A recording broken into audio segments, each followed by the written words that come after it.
Hello, everyone, and welcome back to the final talk of the day. I see we have actually quite a strong attendance still, which tends to be unusual for the last talk, but this is a very fascinating topic.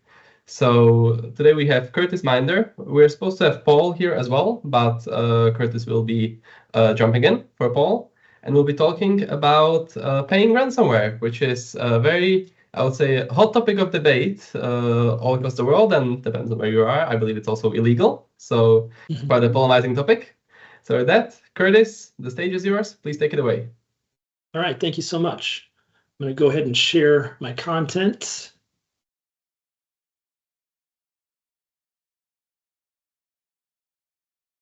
Here we go. I'm going to put it into presentation mode.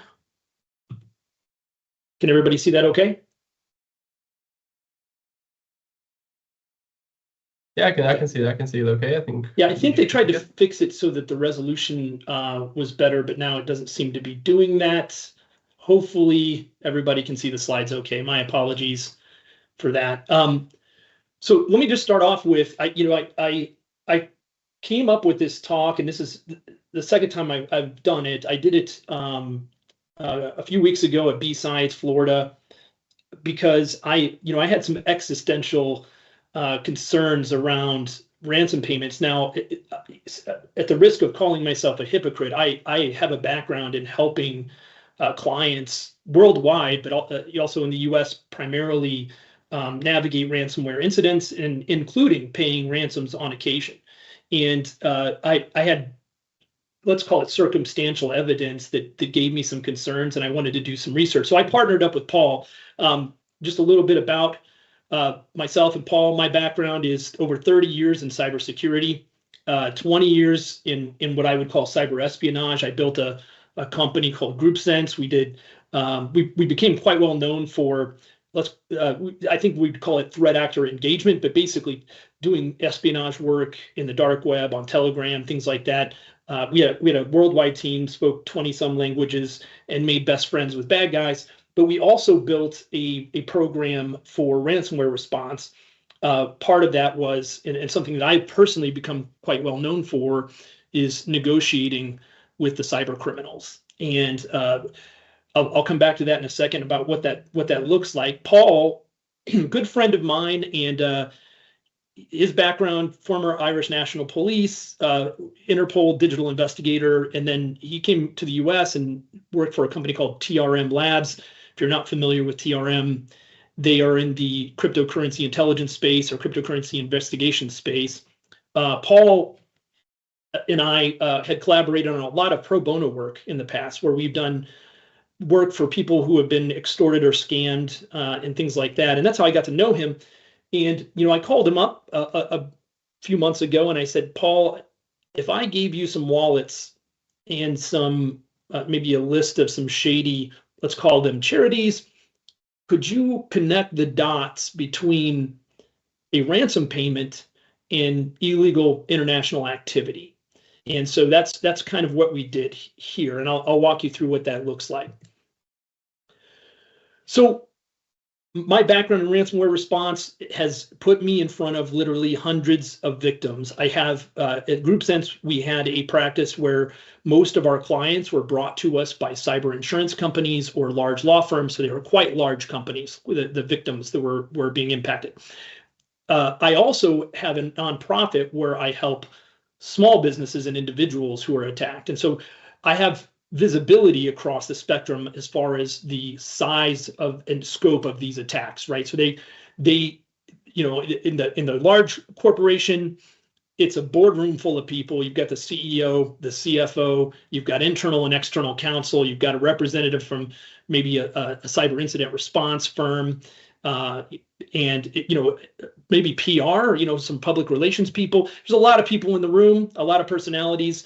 Obviously, the CISO and deputy CISO of the company typically, or whoever's running securities there. It's very emotional. In a small business, you've got Mary or Bob. They've started a company maybe 20 years ago. It's a family-owned business, and that business is about to be destroyed. Also very emotional, but usually you're dealing with one or two people with no technical capability whatsoever. The one thing that is sort of universal is the first question I get asked is, should we pay? Now, in the United States and in many countries, it's actually not illegal to pay a ransom. And I'm going to go through the policy side of this toward the end of the presentation. So that's fresh on our minds when we come to the questions. But in the U.S., it's not illegal to pay most ransoms. But the victims are typically, no matter the size, the victims are typically in a situation where, if they're talking to me, they're in a situation where they're probably going to cease functioning as a company or as a business if they don't pay the ransom. Maybe their backups were also impacted, their operations are completely interrupted, they need that data back, and so on. And let's not forget the bad guys are also doing double extortion, where they've taken a copy of the data, which can also cause huge fines and regulatory fines and things like that can put somebody out of business, frankly. And so they really got two options. If I'm at the table, they've got two options. And the should we pay question is kind of why we're here today, is to talk about what decision components make up the equation to answer that, right? And this is a talk I've done hundreds of times with victims. And the first one is, and this is really germane to this conversation, and that is it against your values as an organization? And I know that seems very soft, but I'm a big fan of running organizations from a value-based system. If the moment your values are inconvenient to you, you dishonor them, then they never meant anything and they never will again, right? So that's the thing. But it's, what are those values? And so for some organizations, those values might be, let's use hospitals, for example, because they have some pretty common values. They might subscribe to, or probably subscribe to, what they call the Hippocratic Oath. This is a thing the doctors bring to the table, and that is the number one part of the Hippocratic Oath is, first, do no harm, right? And if we're paying a ransom and the bad guy is, after they get paid, go to the latest nightclub in St. Petersburg and get behind the VIP rope and pop some bottles, and maybe they buy a fancy new watch, that's not really that harmful. But what if they do something else with the money, or both? And that's what I want to talk about. Obviously, in some countries it's illegal. It can be illegal in the US if it's on what we call the Treasury Department's OFAC list, or the Office of Foreign Asset Control. These are entities that have been flagged for international law violations, etc. And then, of course, the rest of it is a fairly complex business equation as far as, what is it costing you to not recover or to be down, etc. It sounds super simple with 3 bullets, but in practice, this is a very difficult, long-form conversation. So how does this play into cryptocurrency tracing? Well, as you know, the threat actors still primarily use Bitcoin as their payment methods. There are folks who will either exclusively take payment in Monero, or they will offer a discount for the victim to use Monero. In the cases of Monero, most responders and most brokers won't even engage, because with Monero, it's very difficult for us to prove that payment didn't go to something criminal. With Bitcoin, even though it's non-attributable, we can trace it. And if, for example, it does end up in an entity that's sanctioned, the cryptocurrency intelligence programs will have those already flagged for us. And I'm going to show you some traces that Paul did that kind of illustrate this point. But these tools are extremely helpful. The ones that have good cyber intel built into them, like TRM Labs and Chainalysis, are particularly effective for flagging things like international law violations and money laundering. So it used to be these groups were pretty much financially motivated and said so overtly. Other groups, and more recently, some groups have made their ideological opinions clear in their blogs. And then there are ones, and I bolded Killnet, because they're in kind of a, let's call it a transition period. If you're familiar with Killnet, and if you're a responder, I'm sure you are. If you're in the intelligence space, I'm sure you are. But Killnet, really started with an ideological, non-ransomware. They were threat actors that were purely ideological in their actions. they have shifted almost entirely in the other direction. In fact, if you went to Killnet's blog right now on the dark web, they would say that they are not ideological. They overtly state this, and that they are primarily financially motivated. The reason why this is relevant is because many of the members of Killnet have not changed.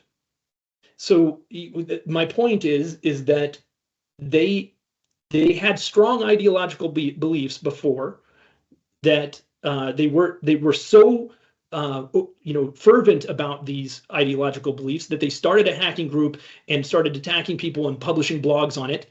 And then one day they decided they weren't anymore. I find that skeptical. Other groups, we suspect that they are both financial, but there are reasons to believe that they have state level involvement. I talk about in my book, I recently published a book called Cyber Recon that goes through sort of basically everything we're talking about here, but also the cyber espionage space. And in my book, I talk a little bit about Russia's sort of view of cyber warfare. It's a much broader view than, for example, the West. When we talk about cyber warfare, I imagine a U.S. military soldier trained on offensive security attacking a server in a foreign country on behalf of the nation, right? That's kind of a simplistic view, but that's kind of what you picture. And Russia doesn't really, they're and I'm not going to, some of you can probably pronounce this, but I'm not going to attempt to pronounce it. But the Russia's translation is much broader and really translates closer to information warfare, which includes what I just described, someone on behalf of the nation attacking other servers, et cetera, using offensive security. However, it also includes more traditional sort of misinformation campaigns, effectively attack your opponent indirectly, harm your opponent in a way that is not overt or obvious. And I believe firmly that, and we think we have evidence to support that, ransomware and the countries that are impacted by ransomware are a form of that warfare and a form of that policy. The other thing is, let's say the bulk of these threat actors, 80+% of them, reside in Russia or Russia-friendly countries, Belarus, Moldova, parts of Crimea. Those threat actors, even though they're financially motivated and quote unquote not directly affiliated with the state, are given an unofficial amnesty by their government, meaning if they don't attack their government or their government's targets, they are allowed to operate with impunity. I believe that there is a quid pro quo for that amnesty. And that just brings you to the story of sort of how Putin operates and the Kremlin operates. And when you think back to when Putin first came to power, the first thing he did is he took Khodorkovsky and he put him in a cage. And the rest of the oligarchs came to the Kremlin and sat in a room with Putin, and they quite literally asked him, how do we not end up in a cage also? And reportedly, Putin's answer was half. One word, half. So if you believe that these Russian, cyber attackers are just some kids in a basement, that, Russia just lets act with impunity with no tax, they're making hundreds of millions of dollars a year on their cyber incidents, their ransomware attacks, and that Russia takes none of that money, you're crazy. So, oops, I went too fast. So the question is, are they buying G-Wagons and fancy watches and going to the nightclub, or are they funding illegal war activity or buying weapons? And the facts are, it appears to be both. That there is a tax, that some of that money is being funded, whether it's on their own account or through the Russian government, is being channeled to entities or actors that then use the funds to, for example, buy drones or weapons that are used later in Ukraine and other places. And I mentioned earlier that that we think of these threat actors as, sometimes we think of them as kids in a hoodie. They're really not, and forgive me if you guys already know this, but I feel like I need to sort of restate that most of the groups, including the groups that were in the prior slide, are very organized. They're basically businesses.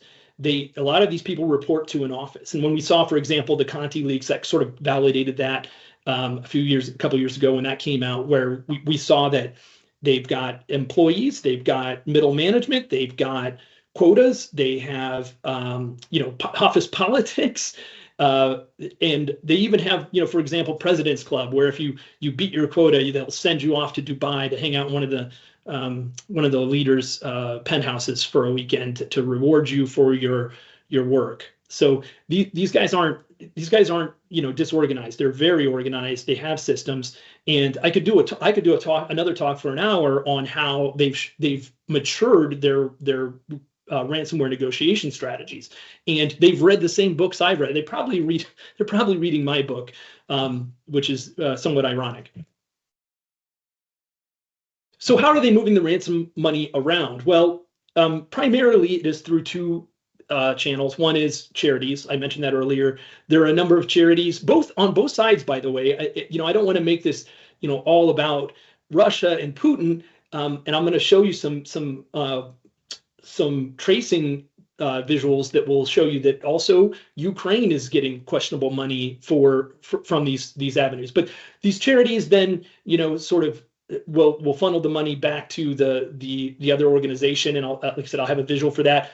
Third-party services are kind of interesting because they're using the traditional cryptocurrency obfuscation tools like mixers and tumblers and things like that on the cryptocurrency platforms, but they're also using, for example, buying assets in a country and then trading those assets for other assets. So that might be something like using Bitcoin to buy a car in China, which is then subsequently purchased or sold in Ukraine or Russia for, in exchange for dollars. So to turn it into fiat. And, frankly, if everything I'm saying here especially if you're a financial investigator or a criminal investigator who works on financial crimes, seem very familiar to you, because this is basic money laundering. The platform, it doesn't really matter. In fact, there's a book I recommend by Nick Furneaux. If you're not familiar with Nick Furneaux, he writes a book the title of the book is "There is No Such Thing as Crypto Crime."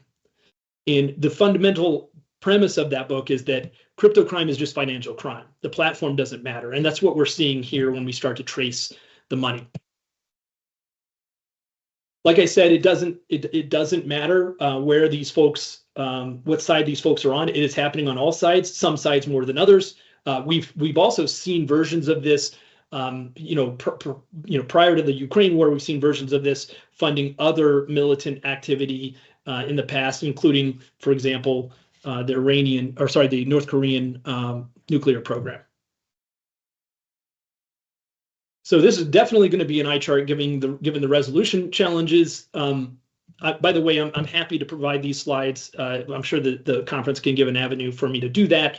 Or you can just contact me directly so you can see these slides. But where you see the red dots, those are intelligence flagged individuals that are either already sort of sanctioned, or they have received or sent money to or from a sanctioned entity or a known bad entity on the blockchain.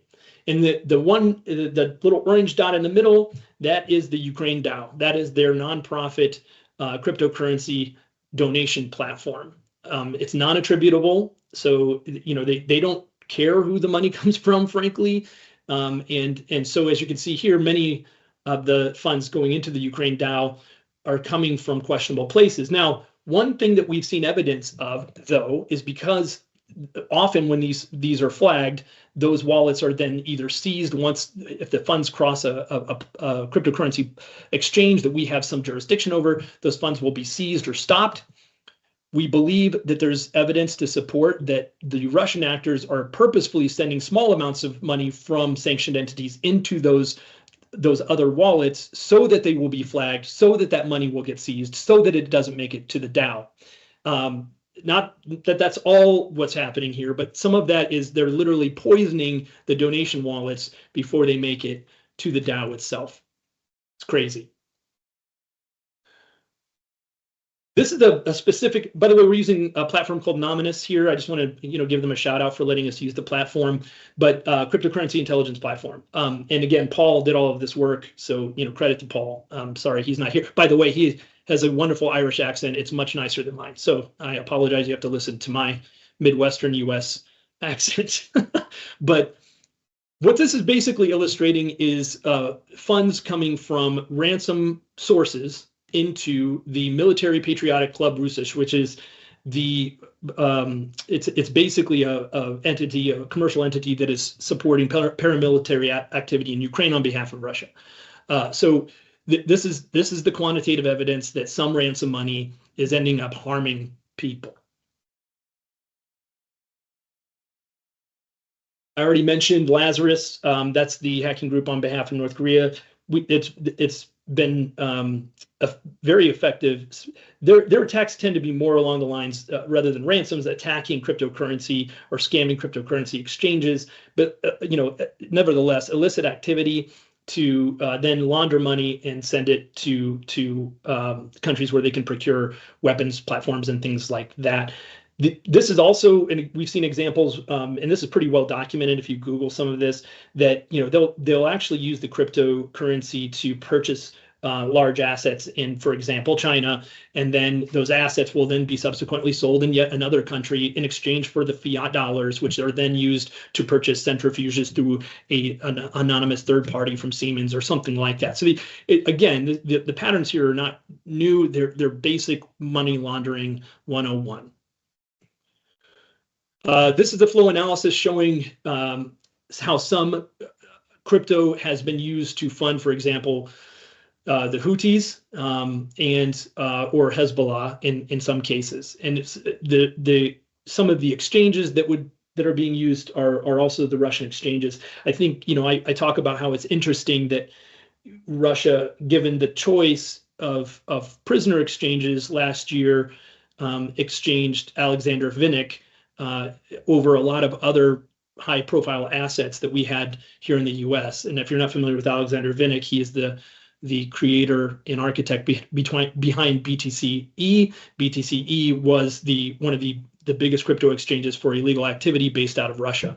They certainly put value on someone who can build and maintain those architectures. So let's talk a little bit about what we do next in policy. First, I'm going to go back to the first slide where I talked about values.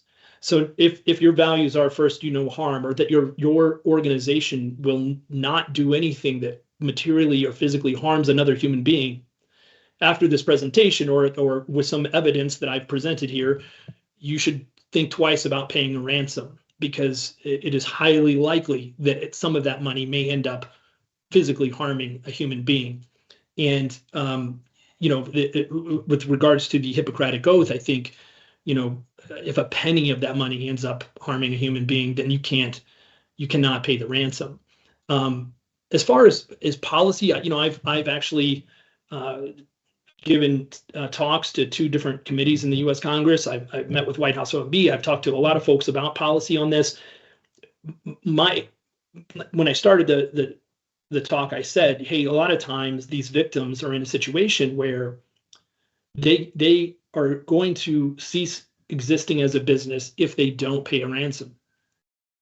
And there's been a lot of talk in the US about, just making ransoms illegal. But when I dig in a little bit further with the policymakers about what the purpose behind that is, if the purpose is to keep the companies from paying ransoms, I believe that it will fail, because we're talking about dark web and cryptocurrency transactions. These things are highly unattributable.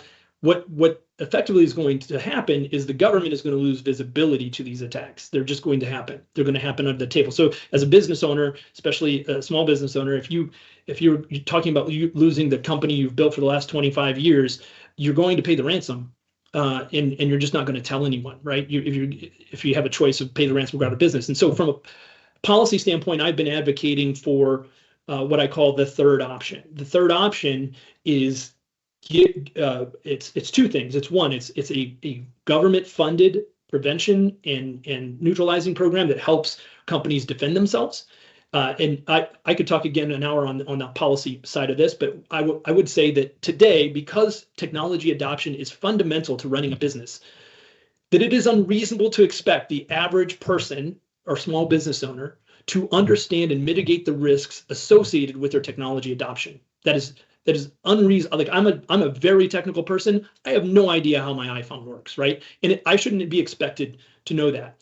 Part of that prevention program should also be policies around holding the software suppliers somewhat responsible for this.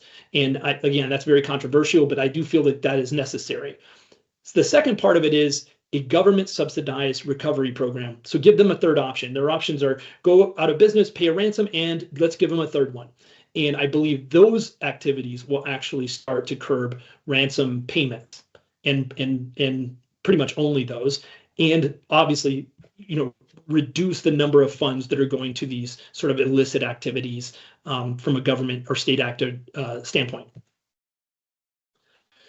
That's really the talk. I love my animations here. It makes me dizzy. But this is really the talk. Again, feel free to reach out to me if you have questions. You want copies of the slides. If you want to dig in to any of the research, I'm happy to do that.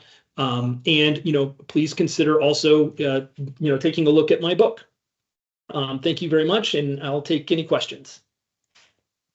Well, thank you, Kurtis. I think this was a very interesting talk, and definitely I would say opened even my eyes to a lot of how the stuff works in the background with policies. And we have one question here. Could you please briefly touch on, you mentioned that Monero is kind of I would say the black sheep of being able to trace the crypto payments. Can you please touch a bit about why that is, and kind of like what are kind of some of the challenges and kind of how it's perhaps mitigated?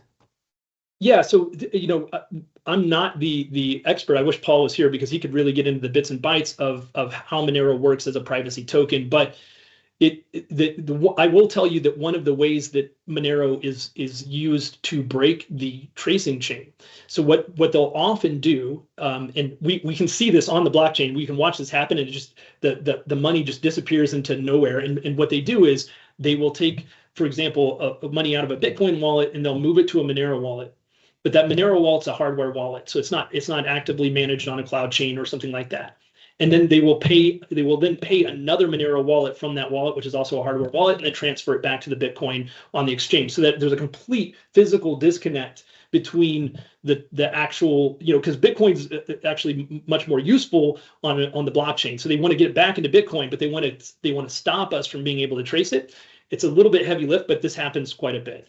And generally speaking, Monero, the whole focus of Monero is that it's a privacy token, that it's difficult to trace. It's not impossible. Some, like TRM, for example, has some methods to do this, but it's very difficult. Thank you. This is very insightful. So I see we have no additional questions, and seeing as this was the last presentation of the day, I also want to kind of thank you everyone here for coming today. I think we've had some very, very exciting talks, and hope to see most of the people tomorrow on site. Unfortunately, Kurtis will not be able to join since he's quite a ways away, but I think we still got quite a lot out of him today. So Kurtis, thank you very much. And everyone, see everyone tomorrow.